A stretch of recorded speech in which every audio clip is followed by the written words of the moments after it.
we worked on a number of important initiatives, not just in the business community, but on a variety of issues. He was here yesterday working with me on the groundbreaking of Avery House to deal with opioids, for which he took a very strong role right at the very beginning of his administration with our Lieutenant Governor.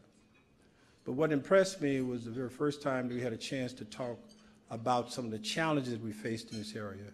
Right after he was elected, we got together in Burgessville to talk about the Purple Line. And in that discussion, he laid out for me a process, some of his reservations. He said to me that he wanted to keep me informed, the process would be transparent, and that he would work with me throughout the entire process, and hopefully we could come to a conclusion that would be in the best interest not of the state, but the county, and for the region, it would be something financially sound. We worked together through that entire process, and over the years, ultimately, we were able to get the Purple Line, and I want to thank him for that. I also want to thank you for the tremendous support that you provided for the Amazon. It was a big ask of us. It was a big ask to make sure that we had a prime offer, and you stepped up with that as well. But more importantly, the Marriott, working with your team, Mike Gill, Ben Wu, and others, we were able to put together a response to ensure that Marriott would stay in the state and in Montgomery County. That's just an example of the many things we've worked together. So I want to thank you personally for it. Thank you for being a friend of Montgomery County, and also for being a very strong for business. Let's give it up for our governor, Larry Hogan.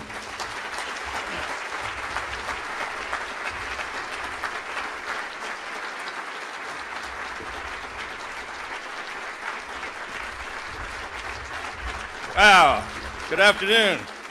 Thank you so much. Thank you very, very much. Thank you, County Executive. Thank you all very, very much. Wow, I don't know what they put in the coffee, but this crowd is fired up here in Montgomery County. Thank you all so much. It's really great to be back again in Montgomery County.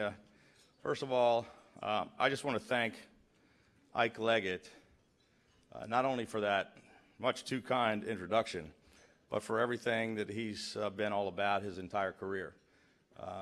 We, as Ike mentioned, immediately after I was elected, I reached out.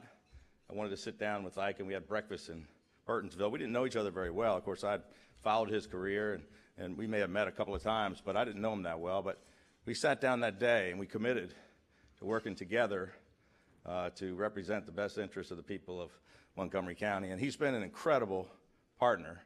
I mean, he mentioned some of the issues, Marriott, the Purple Line, transportation improvements, on education, on just about every aspect of what I've done. So it's been an incredible honor to serve as your governor over these past 4 years. And I would say, honestly and truly, one of the highlights of this job for me has been the great partnership that I've had with your county executive, Ike Leggett. And I just want to thank you for your many decades of service to the county and to the state. Thank you, Ike, so much.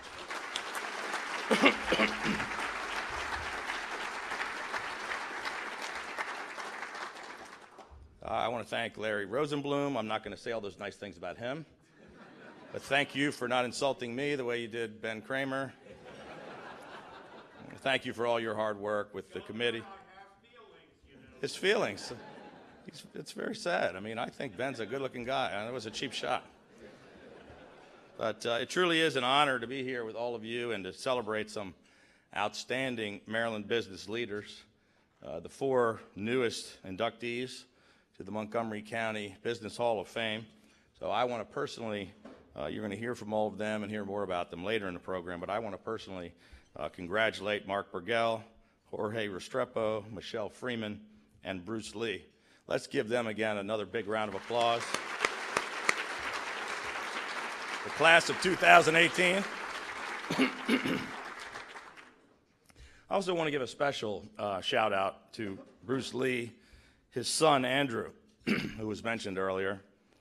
Back in 2015, just a few months after Andrew had been diagnosed with a rare and terrible form of cancer. And while I was facing my own battle with cancer, Bruce and Andrew came to visit me in Annapolis. And they came to my office, and we took him to the governor's mansion, and I got a chance to get to know this young man. And I can tell you, Andrew was going through a much tougher battle than I was. And I couldn't have been more impressed or more inspired by this incredible young man who continues to be an inspiration, who's raising awareness and encouraging research that will one day lead to a cure for this terrible disease. And I want to thank him and his dad for their continued efforts.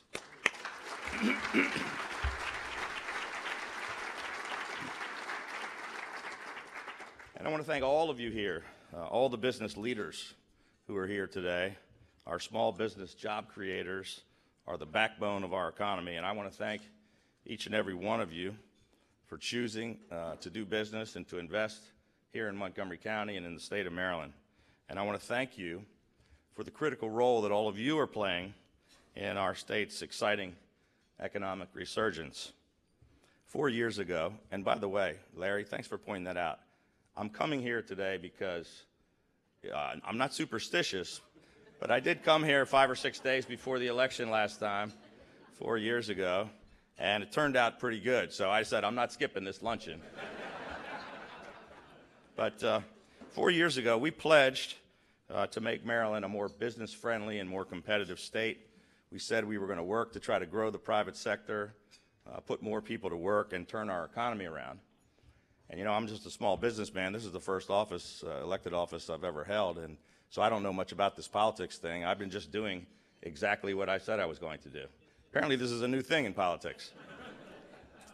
But as I was taking the oath of office, and I was raising my hand on the steps of our historic State House in Annapolis, at the very same time, all of the state highway signs were being changed to say, "Welcome to Maryland, we're open for business."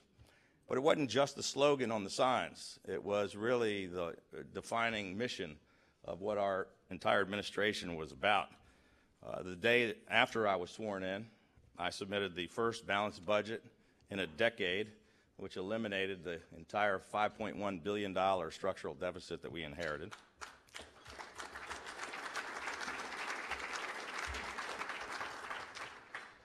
We provided tax relief. We haven't had a single tax increase for 4 years.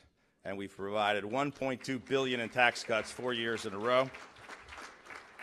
I stepped on my applause on that one. We cut 250 fees. We cut tolls at every single facility in the state for the first time in 50 years. And we put all that money back into the pockets of hardworking Marylanders and retirees and small business owners and back into our growing economy. We eliminated 850 job-killing regulations, and we've been unabashedly pro-business and pro-jobs. As a result of all these efforts, we have had the best year for business in Maryland in more than a decade, the best year for job growth in 15 years. We went from losing 100,000 jobs to gaining more than 135,000 jobs. And more businesses are open, and more people are working than ever before in the history of our state.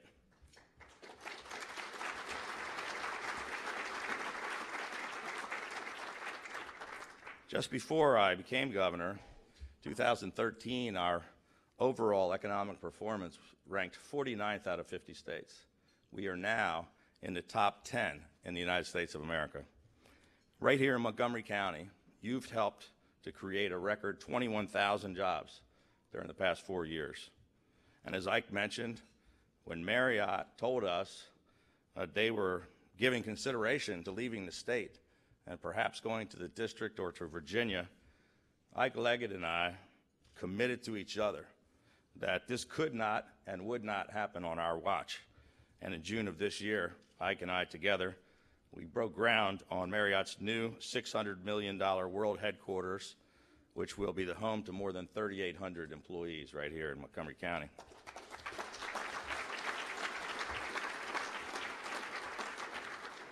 Last year, I talked about the Purple Line. Last year, we broke ground on the $5.6 billion Purple Line project, which is the largest public-private project, transit project in America, which will connect Bethesda to New Carrollton in Prince George's County with a 16-mile east-west light rail train, 21 stations, which will integrate seamlessly with our current transit systems, combining Metro, the MARC trains, and Amtrak.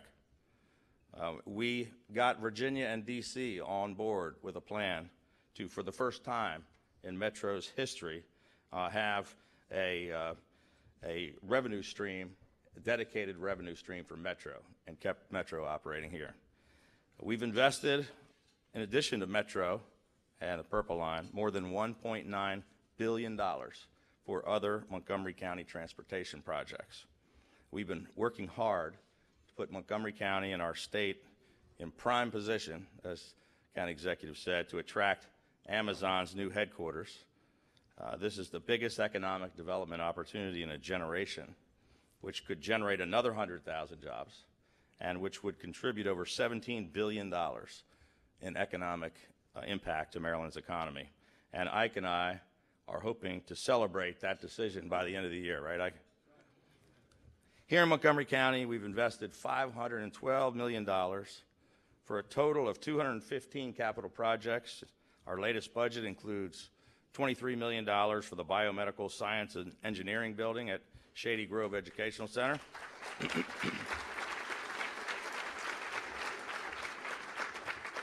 $16.5 million for Wheaton High School, $8 million for Clarksburg Cluster Elementary School, $13.8 million for Rockville Student Services Center at Montgomery College, $2 million for the Olney Theater, Center for the Arts, just to name a few.